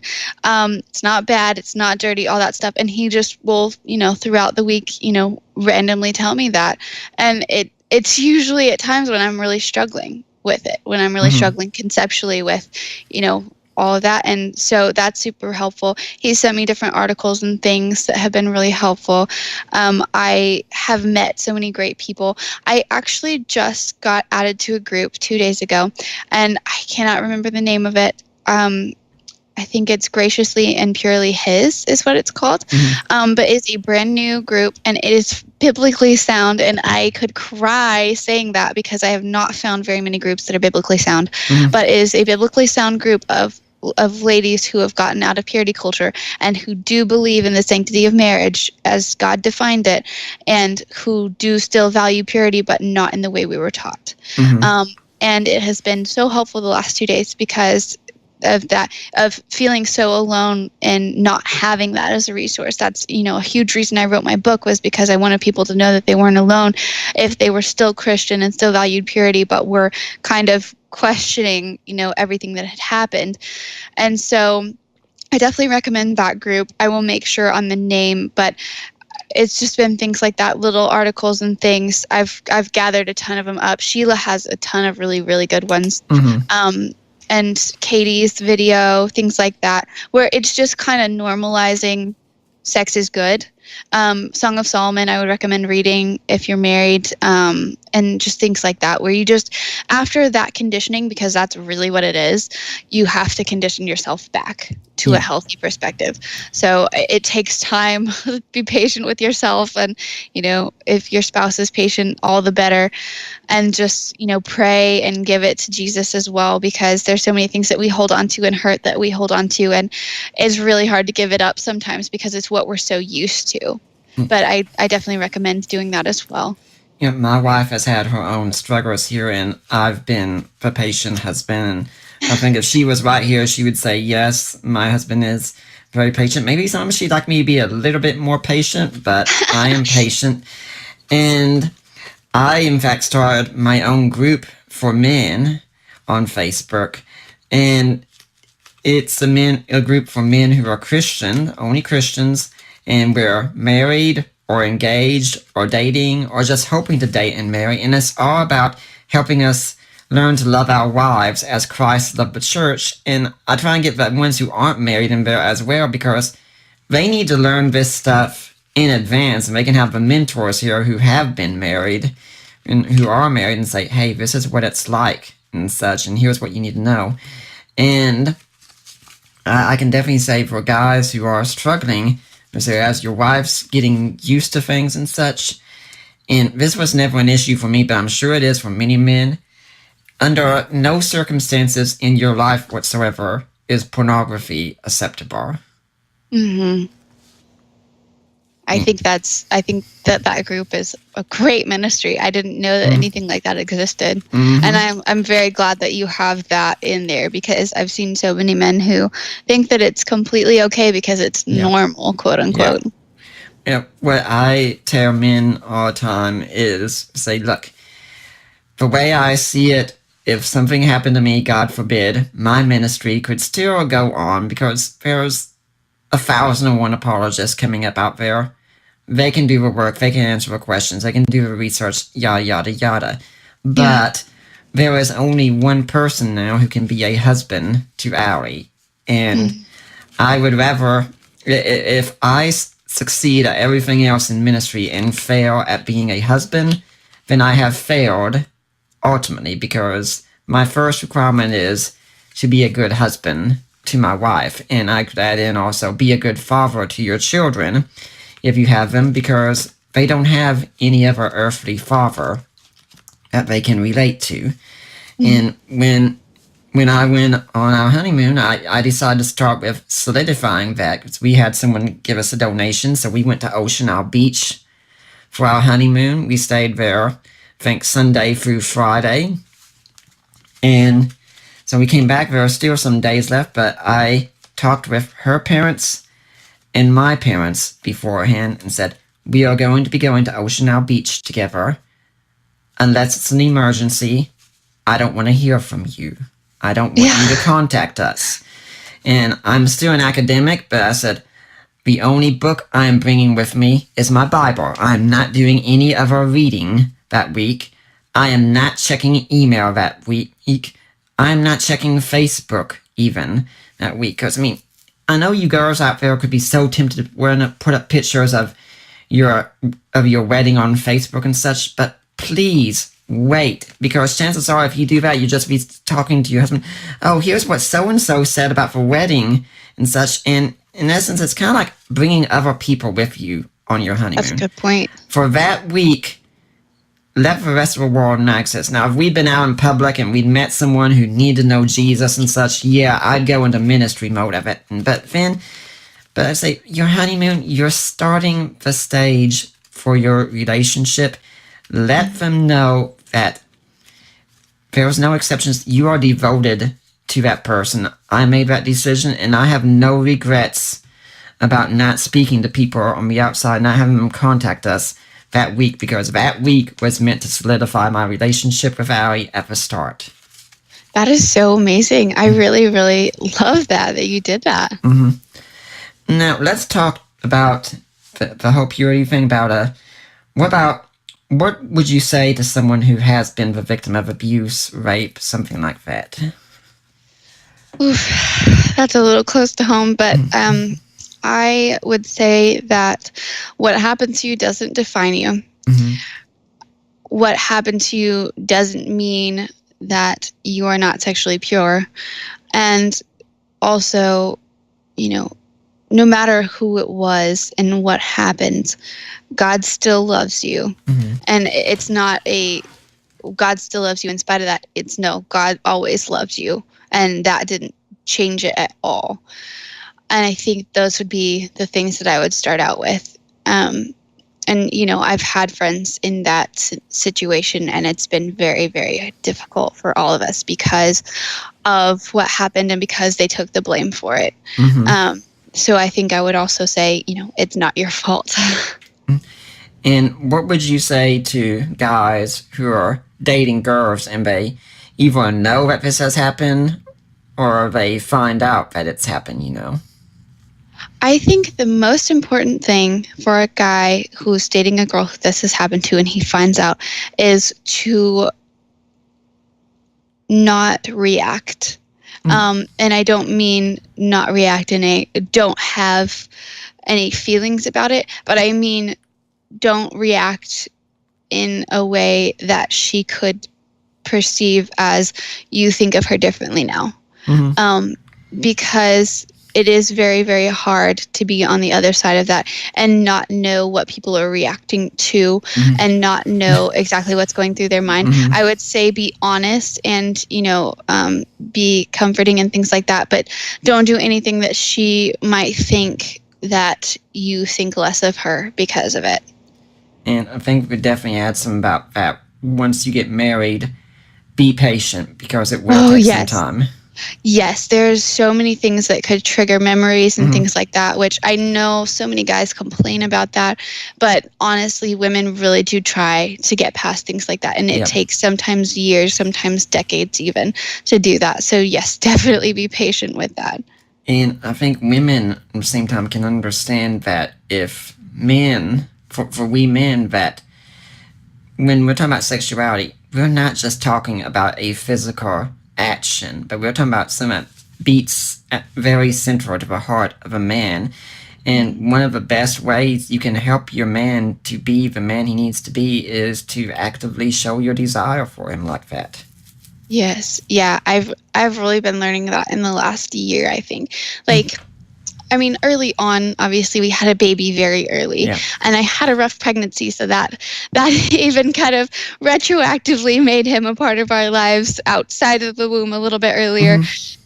But it's really struck me how much I actually do need to pursue Thomas as my husband and all of that. And that's not something I had modeled for me either, where, I thought that men were just, they existed. They didn't really have feelings and all of that. And that's been very eye-opening, but it's also been encouraging for me because I am a woman who likes to, pursue and likes to do romantic gestures and things like that. And I've always felt bad for it. And now I'm like, oh, I have an outlet. Yes. So yeah, that's definitely something that I really enjoy now. Yeah, I can say, for instance, as an aspie, when I married my wife, my diet was very, very limited. And she's the one who's got me to push through that in many ways. There's still a lot of work to do, but we can go to Mexican restaurants now. We couldn't have done that when I was dating her. And if I'm out somewhere else, I can order seafood. Never thought I'd be eating that when I was dating her. And all of it's because my wife is just so motivating to me.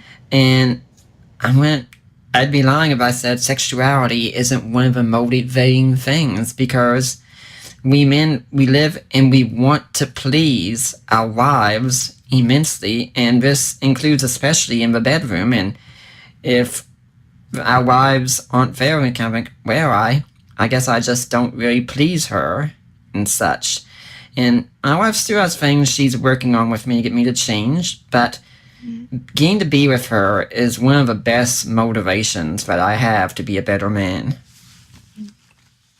That's awesome. This is something I think about a lot. What do you think of the advice that a lot of parents give their daughters is don't change for a man? Well, it would depend on what it is. If you're lowering your moral standards and such, by all means, don't change those. But if a man inspires you to be a better man, or if it's a change in something that's not a non-moral thing, like maybe your man's a big sports fan, and you're not so much where you say, you know what, I'm willing to look into this and such, then that would be an okay change. I'd say the only thing you should never change is never lower your moral standards. I'm the same way. That's what I've thought throughout the years. Yeah, although when it comes to sports here at our household, it's a very odd thing. When the Super Bowl's on, my wife's watching it, screaming, glued, so excited. I'm reading, and I put my book down during the commercials. That is so cute. Now, what would you say also to the girls and the guys out there who have been dating and lo and behold, a moment of passion comes, they've made a mistake? I would say don't let that mistake define you. Mm-hmm. Yes, you could, be considered, sexually immoral now, but Jesus forgives us, and there are ramifications, earthly ramifications for our actions, but don't let that moment define who you are. Don't let that one slip up make you have other slip ups because you believe that's who you are now. Right. That's not who we are. We're forgiven in Christ, and that's the way that we need to live as Christians. Mm-hmm. And of course, like Paul would say, forgiveness doesn't mean we have a license to do things, but at the same time, it means we do take it seriously. And, I think part of the whole message that we're getting wrong with our young people in the church with sex is we give them all negatives over and over and over. We never seem to say any positives. And what I've been talking about lately with women when it comes to this topic is the whole idea about sex being something sacred. And that's something that I don't think I ever really heard growing up. I never really heard any theological ramifications of such thing, but now I myself as a theologian look at this and think, these are everywhere. How could I have not known this? How could anyone not know this? But I say, no, sex is sacred, and it's also sacred because men and women are both sacred, and they all deserve to be treated sacred. Mm-hmm. And I think that word, like just tying sacredness to sex, has been very, very healing for me, because there's so much about just the secular culture and Christian culture that makes sex sacrilegious and tainted and dirty and all of that. But the truth of the matter is that it is sacred. And I cling to that, especially on bad days, because that no matter what everyone says, no matter how many people say that it's dirty and all that, it truly is sacred. And that, truth can't be changed no matter, who says anything different. Yeah. We were talking with someone recently about this, and said, like, here, you want to know my proof that this isn't something just for guys, which is usually the idea given, but here is some proof that this is made for females, and here's the only argument I'm going to give for this. God gave women a clitoris. That's it. That's true. That's really true. Yeah, and for those who don't know, because this person I'm talking to didn't know, the only purpose that serves in a female body is so she can experience sexual pleasure. That's it. And I tell people who are getting married, sex is a gift God has given to both of you, and it's meant to help you to grow together and appreciate and love one another all the more. I really like that. That's awesome. I find it a shame as well, in fact, think about that. We Christians have been given such a negative stereotype that we tend to think we have to go to the world to learn how to do sex well and such. Yes. When really, if we're the ones that should claim ownership of, hey, this is God's gift and we are the people of God, we should know the gift better than anyone else. The world should be coming to us to see the best way to have sex. See, and I feel the same way. I feel like we really have done a poor job about actually embracing the gift of sex. Yep. And sadly, when we do that, our culture looks at the message in the world and says, well, it looks like the world is having all the fun right now, and the Christians are a bunch of prudes. Yeah. Well, I feel like it hurts our testimony, too, when we say that a gift from God is bad. Yeah. It really, really hurts our testimony, because it's something that's obvious to everyone else that, sex is good. Otherwise, there wouldn't be all this hype about it. And yet we're over here like, nope, that's bad. And I feel like just denying that truth hurts our testimony. I think it's something ironic when people meet tell me that Christians don't really value sex as much and such. And I say, no, actually, our reason for saving it for marriage is because we value it more. If you're doing things like pornography and sex outside of marriage with just anyone you meet and such, you're really treating sex as something common, just another fun hobby that you two do together and such. But for us, we treat it as sacred because we put so many barriers around it because this is something really good and worth guarding. I usually compare it to nuclear energy. Say, if you use nuclear energy in the right way, with the right controls and such, you get wonderful, helpful results that benefit of society. If you use it in the wrong way, you get Chernobyl. Yeah. What do you wish the church would start teaching young men and young women both about sexuality?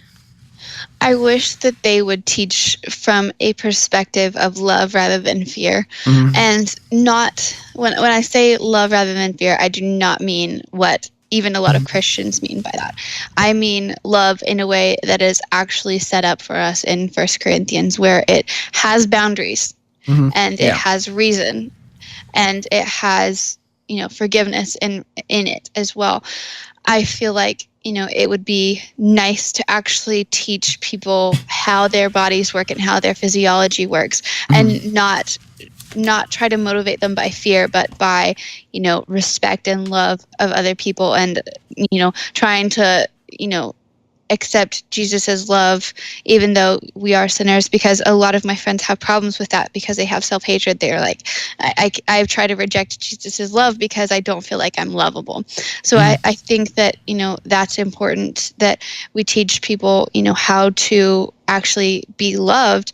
And in that, I think we also teach them how to love other people in reality rather than, all the definitions of love that the world has set up for us. I think that's the foundation for teaching kids about sex properly. I think as I'm hearing this, that this should definitely also go beyond the kids and the teenagers and such growing up, because one of my concerns I have with the church is we live in a world where the world is talking about sex 24/7 around us. You go to a church, I could probably count on one hand the number of sermons I've heard about sex in the church, and I'm going to turn 37 this month. Count on one hand the number of messages I've heard in a church about it. Doesn't that seem to be a problem? Because what I tell people is, look, if we're not giving a message, our young people are only going to get one message about sex. Guess which one they're more likely to believe? The one that's told them every single day from the media, or the one that's told like once a year, if that often, from a pulpit? Yeah, and I feel like it's negligence on the church's part to not, because it is a huge part of creation, and it's not bad. Yes, there is a degree to which it needs to be approached in a gentle manner that, is not traumatizing to people. But at the same time, all of the stuff that happened with purity culture, and I really do believe is classical conditioning. And every day we as Christians go out into the world and get classically conditioned by the world. And what the world tells us about sex is that sex is a commodity and sex is cheap. And we can even be tainted by that in the mind and begin to believe that, which is why the church needs to be talking about it, like you said, past just puberty, because we need to be reminded that it is sacred and that it is not a commodity. It is not just bodies, it's not just physical, and it's not just, for entertainment. There's a huge and complex nature to sex that is even spiritual, and that's why I think that the church should be addressing it more often, at least, because we have all these messages in puberty and going forward as well. And I mean, Shanti Feldhorn did some great research to show that the idea of a divorce culture is not as prominent as we think it is among Christians. But it's still a problem. And I think it's a tragedy, even if divorce is justified, such as in a case of abuse or adultery, even if it's justified, I think every divorce is a tragedy on some level. And I think we could prevent a lot of divorces if we had these kinds of talks going on because sex is one of the big things couples fight about. It's sex, money, and in-laws, I think, are the biggest things couples fight about. I believe it. And if we followed this route, we could probably end a whole lot of debates about it and stop a whole lot of marriages from ending divorce by saying, hey, this is what it's really like for us here. And we can get both sides together and say, well, geez, we'd never really seen it that way. Yeah. Yeah. And I think just resetting, at least if they're married, resetting people's expectations about what marriage is actually like. Because we get, the idea from the culture of what sex is like, but we also get an idea of what marriage is like. And it's not at all what marriage is actually like usually. Yeah.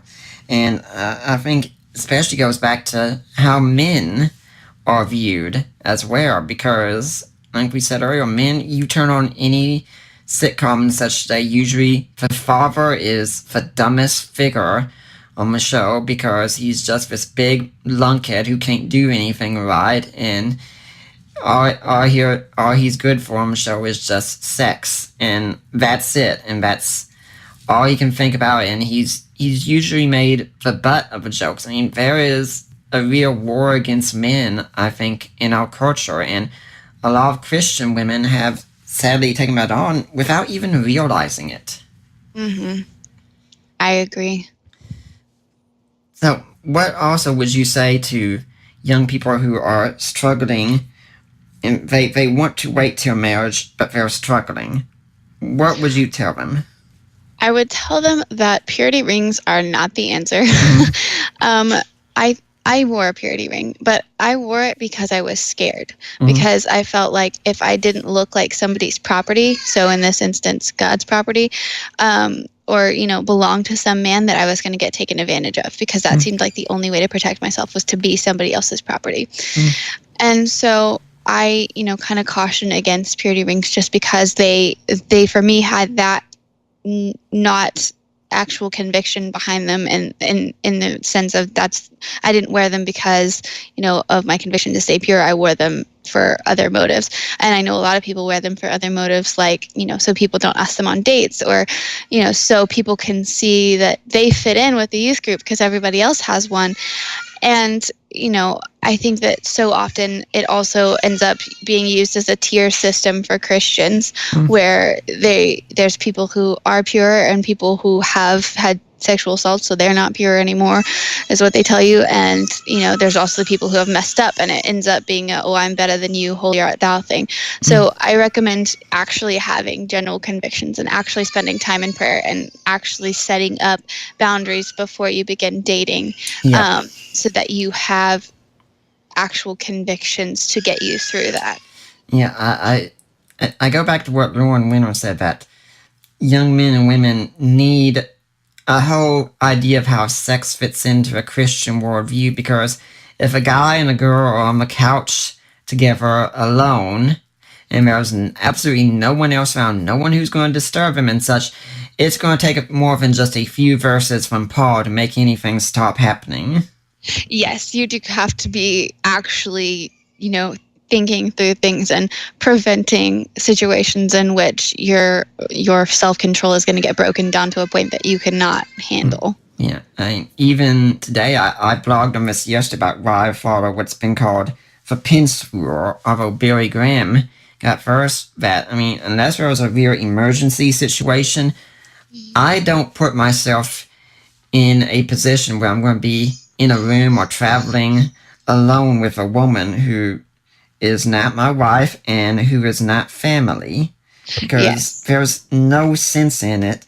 I don't want to risk temptation, and usually when affairs start, they don't start off, I don't think, physically. They start off emotionally. You form a connection, and then it just grows and grows and grows, and before too long, you're meeting in a hotel room together. Yes, yeah, and that's a very, very smart way to be. I'm the same way. The one time that I've had somebody at my house, it was a maintenance man. When my husband was gone, I opened the window and kept the door open so that people could see in.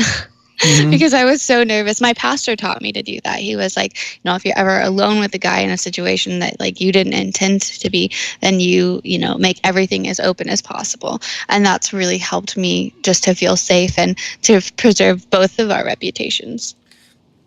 In fact, when I was single, we had some Mormon sisters visiting us, and the first time we came by, we couldn't really do much. The next time we said, we're meeting in a public place and we're going to discuss these things together. Yeah. It's a really smart idea. Well, Rebecca, we're coming to the end of our time here. I don't think we have enough time to get into another topic discussion, so let's go ahead and talk about how people can get the book. The books, the Scarlet versions, the paperback right now on Amazon right now is $14.99, and the Kindle version is $7.99. Now, do you have a blog or a website and an email way people can get in touch with you if they want to find out more? Yes, so I have a book website related to specifically the Scarlet Virgin stuff, and it is scarletvirgins.com. You can find all of my podcasts, all of my media appearances. This will be considered one, so it will be on there when this goes live. You can also find the book from that website. You can go to Amazon from there and just kind of get a feel about what I'm all about. I also have just a general website. It's RebeccaLemke.com that you can get on my email list and find out about the potential Scarlet Virgins too. And all of my other projects that I do. I have some fiction, and I just write general Christian content as well. So you can find me there at RebeccaLemke.com. So if a sequel to the Scarlet Virgins comes out, maybe we can talk about a second interview then. Yeah, that would be great.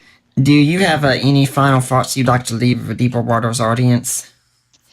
Well, just my main message, which is that you're not defined by what you do and don't do sexually, or what you have and haven't done sexually, rather, and that our identity is found in Christ. Well, I'd like to thank you for coming on today, and hopefully we'll see you back here again sometime.